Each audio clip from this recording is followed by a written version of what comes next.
তন্ত্রে কুমারীকে সাক্ষাৎ যোগিনী, সাক্ষাৎ পরম দেবতা বলা হয়েছে। কুমারী যোগিনী সাক্ষাৎ কুমারী পরদেবতা। আর কুমারী পূজার মাহাত্ম্য কীর্তনে তন্ত্র তো একেবারে পঞ্চমুখ। সেখানে আছে, কুমারী পূজা ছাড়া হোম প্রভৃতি কর্ম পরিপূর্ণ ফল প্রদান করে না।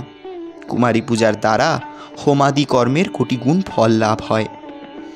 কুমারীকে একটি পুষ্প দান করলে তাতে সুমেরু পরিমাণ ফল লাভ হয়। কুমারীকে ভোজন করালে ত্রিলোকবাসী সবাইকে ভোজন করানো হয়, ইত্যাদি ইত্যাদি।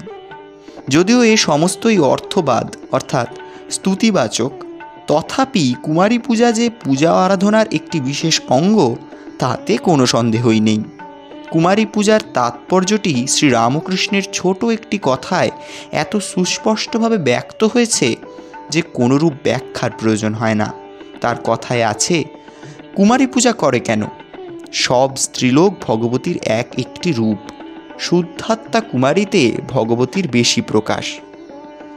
দুর্গাপূজার অন্যতম বৈশিষ্ট্য কুমারী পূজা। দেবী পুরাণে এই পূজার সুস্পষ্ট নির্দেশ রয়েছে, পূজয়েত ব্রহ্মণান চক্র কন্যাং বালং তথৈবচ। অর্থাৎ দেবী পূজার অঙ্গ হিসাবে ব্রাহ্মণ ও কুমারীগণের যথাবিহিত পূজা করবে। বাংলার বহু ঐতিহ্যপূর্ণ পূজা মণ্ডপে কুমারী পূজা সাড়ম্বরে অনুষ্ঠিত হয়।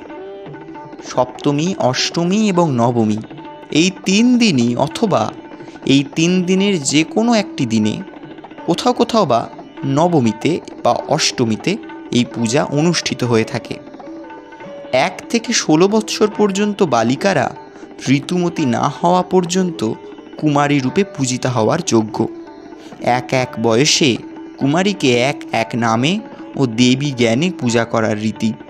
যেমন 1 বর্ষীয়া কন্যাকে সন্ধ্যা নামে, দ্বিবর্ষীয়াকে সরস্বতী, ত্রিবর্ষীয়াকে ত্রিধা, চতুর্থবর্ষীয়াকে কালিকা, পঞ্চবর্ষীয়াকে শুভগা, ষড়বর্ষীয়াকে উমা, সপ্তবর্ষীয়াকে মালিনী, অষ্টবর্ষীয়াকে কুব্জিকা, নবমবর্ষীয়াকে কালসন্দর্ভা, দশমবর্ষীয়াকে অপরাজিতা, একাদশবর্ষীয়াকে রুদ্রাণী, দ্বাদশবর্ষীয়াকে ভৈরবী, ত্রয়োদশবর্ষীয়াকে মহালক্ষ্মী, চতুর্দশবর্ষীয়াকে পীঠনায়িকা, পঞ্চদশবর্ষীয়াকে ক্ষেত্রজ্ঞা এবং ষোড়শবর্ষীয়াকে অম্বিকা নামে পূজা করা হয়।